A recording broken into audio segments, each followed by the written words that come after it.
Hello and welcome to my YouTube channel Pankaj Shah और आप हैं अपने पंकज सर के साथ।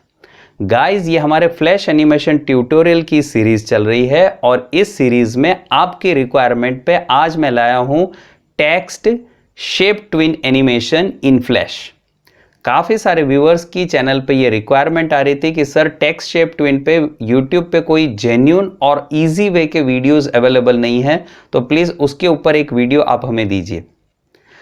आप लोगों से ये रिक्वेस्ट है कि अगर आपको ये वीडियो पसंद आता है तो इस वीडियो के नीचे दिए गए थंब सिंबल यानी कि लाइक बटन पे ज़रूर क्लिक करें ताकि यूट्यूब इस वीडियो को और भी लोगों तक पहुंचाए।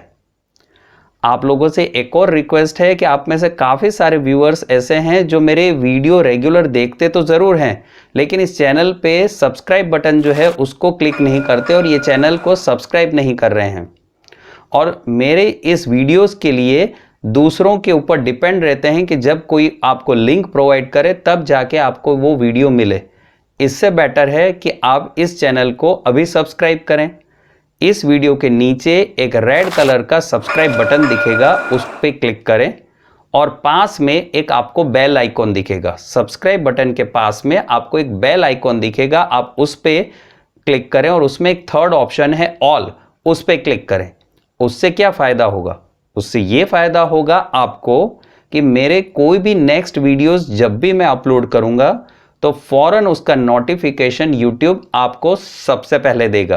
तो आपको अब नेक्स्ट वीडियो के नोटिफिकेशन के लिए किसी और के ऊपर डिपेंड रहने की ज़रूरत नहीं होगी। एक और काम आप कर सकते हैं कि अगर आपको मेरे बहुत सारे वीडियोस पसंद आते हैं तो एक व्हाट्सएप जैसा कोई ग्रुप बना लीजिए और जब भी मेरे कोई वीडियो आपको मिलते हैं तो आप उस व्हाट्सएप ग्रुप में मेरे वीडियोस को और लोगों तक पहुंचाइए। हो सकता है कि उनमें से बहुत सारे लोग ऐसे हों जिन लोगों को मेरे वीडियोस की रिक्वायरमेंट हो और वो भी इस फैमिली के यानी कि इस चैनल के परिवार के सभ्य बन सकते हैं।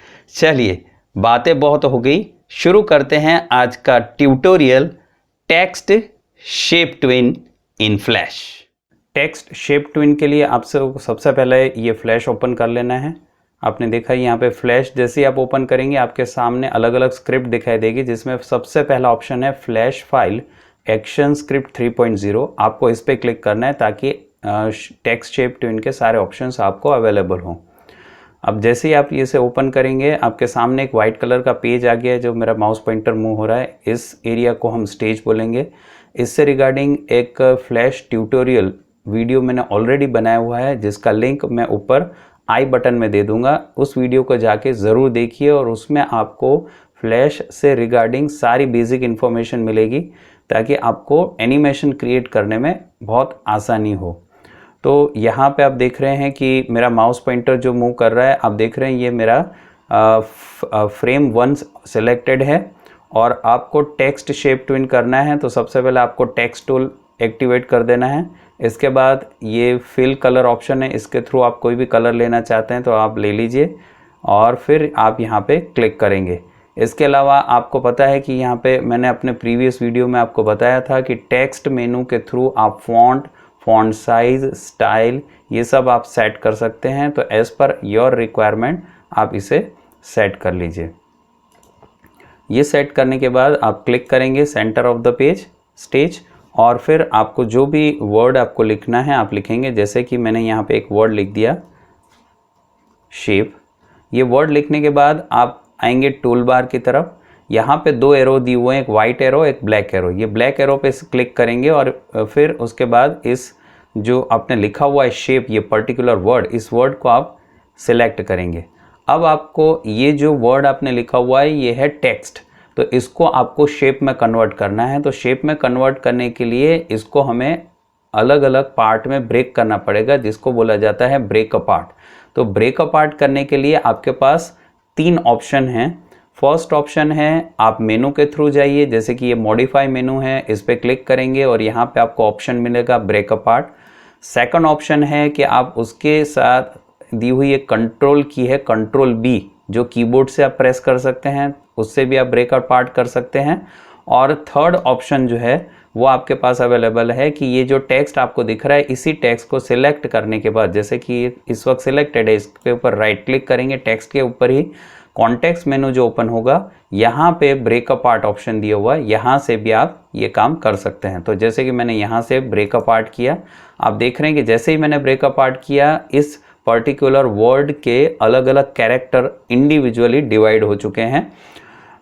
इसके थ्रू अभी जो ये फर्स्ट टाइम मैंने ब्रेक अपार्ट किया, इसके थ्रू मैं इस पर्टिकुलर कैरेक्टर्स को, जो सिलेक्टेड हैं कैरेक्टर्स, इन कैरेक्टर्स को अलग अलग एरिया में मैं डिवाइड कर सकता हूं। यानी कि मुझे स्लाइटली मूव करना हो तो मैं कर सकता हूं, लेकिन मुझे इसको ट्विन करना है। कैसा ट्विन करना है? टेक्स्ट शेप ट्विन करना है, यानी कि इसको मुझे शेप में कन्वर्ट करना है। तो शेप में कन्वर्ट करने के लिए फिर से एक और बार हमें इस पर राइट क्लिक करके ब्रेक अपार्ट करना है। अब आप देख रहे हैं कि जैसे ही मैंने दूसरी बार ब्रेक अपार्ट किया तो मेरा जो ये वर्ड लिखा हुआ है शेप, इसके अंदर कुछ डॉट्स आ गए, और आप देख रहे हैं कि मैं जैसे माउस पॉइंटर इसके बाउंड्री पे ले जाता हूं तो मेरा माउस पॉइंटर भी कुछ अलग तरह से चेंज हो जाता है। तो इस तरह से आपको ब्रेक अपार्ट करना है। ब्रेक अपार्ट करने के बाद आपको कोई भी फ्रेम पे क्लिक कर देना है। मान लीजिए कि जैसे मैंने यहाँ पे फ्रेम 45 पे क्लिक किया और यहाँ पे मुझे F6 की प्रेस करनी है। F6 की का मतलब क्या है कि मैं यहाँ पे की फ्रेम इंसर्ट कर रहा हूँ। तो ये काम आप राइट क्लिक करके इंसर्ट की फ्रेम कर सकते हैं, या कीबोर्ड से F6 फंक्शन की जो है, जो मैंने अपने प्रीवियस वीडियोस में आपको बताया हुआ था कि F1 से लेके F12 तक आपके कीबोर्ड के ऊपर फंक्शंस की होती हैं। तो ये आप प्रेस करेंगे F6 फंक्शन की। जैसे ही आपने F6 फंक्शन की प्रेस किया, यहाँ पे भी एक डॉट क्रिएट हो गया जिसको बोलेंगे इंसर्ट की फ्रेम। इसी के थ्रू कोई भी ऑब्जेक्ट का एनिमेशन पॉसिबल होता है। अब आपको क्या करना है, ये जो दोनों डॉट दिख रहे हैं इसके बीच में कहीं पे भी आप क्लिक करिए, यानी कि कोई भी एक फ्रेम सेलेक्ट करिए। जैसे कि मैंने यहाँ पे क्लिक कर दिया और इसके बाद आपको यहाँ पे एक ब्लैंक की फ्रेम इंसर्ट करना है, क्योंकि अभी आप इसको टेक्स्ट शेप ट्विन करेंगे तो यहाँ पे ये एनिमेट होगा ही नहीं। तो इसको यहाँ पे एक ब्लैंक की फ्रेम इंसर्ट करना है। तो ब्लैंक की फ्रेम इंसर्ट करने के लिए हम कीबोर्ड से प्रेस करेंगे F7 फंक्शन की। इसके अलावा आप यहाँ पे राइट क्लिक करके ये आप देख रहे हैं इंसर्ट की फ्रेम के नीचे ऑप्शन दिया हुआ है इंसर्ट ब्लैंक की फ्रेम, ये भी आप कर सकते हैं। तो यहाँ पे मैं एक बार प्रेस करूँगा F7 फंक्शन की। ये मैंने F7 फंक्शन की प्रेस किया। आपने देखा कि मैंने जैसे ही F7 फंक्शन की प्रेस किया, फौरन वो पर्टिकुलर वर्ड जो है वो स्टेज से गायब हो गया। अब यहाँ पे हमें दूसरा वर्ड लिखना है जिसको हम कन्वर्ट करना चाहते हैं। तो जैसे कि मैंने यहाँ पे टेक्स्ट टूल लिया, यहाँ से कोई और आप कलर लेना चाहते हैं तो दूसरा कोई कलर ले लीजिए। जैसे कि मैंने रेड कलर ले लिया है और यहाँ पे स्टेज पे क्लिक करने के बाद दूसरा हम वर्ड लिख देंगे TWEEN, ट्विन। ये वर्ड लिखा, वापस ब्लैक एरो से सिलेक्ट करेंगे इस वर्ड को। आप देख रहे हैं कि अब यहाँ पे ब्लू कलर की बाउंड्री आ चुकी है। अब सेम स्टेप फॉलो करना है, फिर से इस पर्टिकुलर वर्ड को अलग अलग एरिया में यानी कि ब्रेक अपार्ट करना है 2 टाइम्स।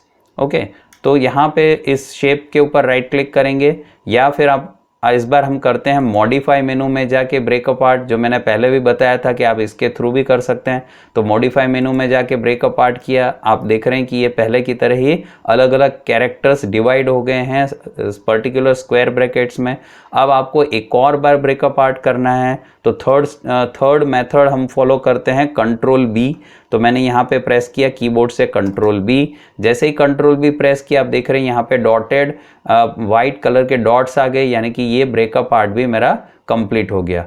अब आपको क्या करना है, अब आपका जो फर्स्ट और सेकंड डॉट जो है, इन दोनों डॉट्स के बीच में कहीं पे भी कोई भी पर्टिकुलर फ्रेम पे क्लिक करिए और फिर आपको आना है प्रॉपर्टी इंस्पेक्टर में। आप देख रहे हैं ये जो मेरा माउस पॉइंटर मूव हो रहा है, ये एरिया को प्रॉपर्टी इंस्पेक्टर बोला जाता है, जिसके थ्रू हम स्टेज पे आने वाले अलग अलग ऑब्जेक्ट्स की प्रॉपर्टीज यानी कि उसके कलर, शेप, हाइट, विड्थ, ये सब चीज़ें चेंज कर सकते हैं। ये अगर आपके पास एक्टिवेट नहीं है, यानी कि प्रॉपर्टी इंस्पेक्टर आपके कंप्यूटर में एक्टिवेट नहीं है, तो आप उसे ये विंडो मेनू के थ्रू जाएंगे प्रॉपर्टीज, और प्रॉपर्टीज में ये प्रॉपर्टीज ऑप्शन है जिसका शॉर्टकट की है कंट्रोल F3। ये आप प्रेस करेंगे। इस वक्त देखिए ये मेरा एक्टिवेट है, तो यहाँ पे टिक दिख रहा है, यानी कि मेरे कंप्यूटर में एक्टिवेट है। लेकिन अगर आपके कंप्यूटर में एक्टिवेट नहीं है तो आप इस तरह से इसको एक्टिवेट या डीएक्टिवेट कर सकते हैं। तो हमने क्या किया, ये फर्स्ट और सेकंड डॉट के बीच में कोई भी एक फ्रेम पे हमने क्लिक किया। उसके बाद प्रॉपर्टी इंस्पेक्टर में ये ट्विन ऑप्शन आपको दिखेगा। ट्विन ऑप्शन में आपको क्लिक करना है और यहाँ पे आपको शेप ऑप्शन, थर्ड ऑप्शन है शेप, इस पे क्लिक कर देना है। आप देखेंगे कि यहाँ तक का जैसे मेरा स्टेप सही है तो आपको टाइमलाइन पे सॉलिड एरो दिखेगा विथ बैकग्राउंड लाइट ग्रीन। अगर ये इतना हुआ इसका मतलब है कि यहाँ तक के आपके स्टेप्स सही हैं। फिर सेकंड और थर्ड डॉट के बीच में कहीं पे भी वापस हम कोई भी फ्रेम पे क्लिक करेंगे। यहाँ पे भी अब देख रहे हैं कि यहाँ पे ट्विन ऑप्शन आ गया है। यहाँ पे भी हमें क्या करना है, वापस प्रॉपर्टी इंस्पेक्टर में आना है और यहाँ पे आप प्रॉपर्टी इंस्पेक्टर में आके शेप ऑप्शन पे आप क्लिक कर देंगे। जैसे ही आपने शेप ऑप्शन पे क्लिक किया, यहाँ पे भी सेकंड और थर्ड डॉट के बीच में सॉलिड एरो आ गया विद बैकग्राउंड लाइट ग्रीन। इसका मतलब है कि हमारे यहाँ तक के सारे स्टेप परफेक्ट हैं। अगर गाइज आपका मान लीजिए ये सॉलिड एरो नहीं आता है और डॉटेड लाइन आती है तो इसका मतलब है कि आपने कोई प्रीवियस इसके आगे के जो स्टेप हैं वो मिस कर दिए हैं, आपने कुछ गलती की है। तो इस वीडियो को रिवाइंड करिए, फिर से देखिए और इस वीडियो के साथ साथ पैरेलल आप प्रैक्टिस करिए। आपने अगर ब्रेकअप आर्ट 2 बार नहीं किया होगा या कोई स्टेप पे आपने ब्रेकअप आर्ट परफेक्टली नहीं किया है तो भी डॉटेड लाइन आ सकती है। तो यहाँ पे गाइज हमारा टेक्स्ट शेप ट्विन कंप्लीट होता है। आइए इसको एनिमेट करके देखते हैं कि ये कैसा दिखेगा। तो यहाँ पे आप देखेंगे कि मैंने फर्स्ट फ्रेम पे क्लिक कर दिया है और इसको फुल स्क्रीन एनिमेट करने के लिए हम इस कीबोर्ड से प्रेस करेंगे कंट्रोल प्लस एंटर की। ये आप देखेंगे कंट्रोल प्लस एंटर की मैंने प्रेस किया और आप देख रहे हैं कि ये शेप जो है वो कन्वर्ट हो रहा है ट्विन में। तो इसको बोला जाता है टेक्स्ट शेप ट्विन। आप देखेंगे कितना इजी मेथड है, कोई डिफिकल्ट नहीं है, इट्स वेरी इजी। सिर्फ ज़रूरत है आपको एकदम ध्यान से इसे देखने की और प्रैक्टिस करने की। आई होप आपको ये बहुत अच्छे से समझ में आ गया होगा। अगर अभी भी आपको कोई डाउट है तो इस वीडियो को रिवाइंड करके पूरा देखिए और ऐसे ही कोई और टेक्नोलॉजी रिगार्डिंग अगर आप वीडियो चाहते हैं तो इस वीडियो के नीचे कमेंट बॉक्स में कमेंट करके अपनी रिक्वायरमेंट बताइए। तब तक के लिए good bye and have a nice day.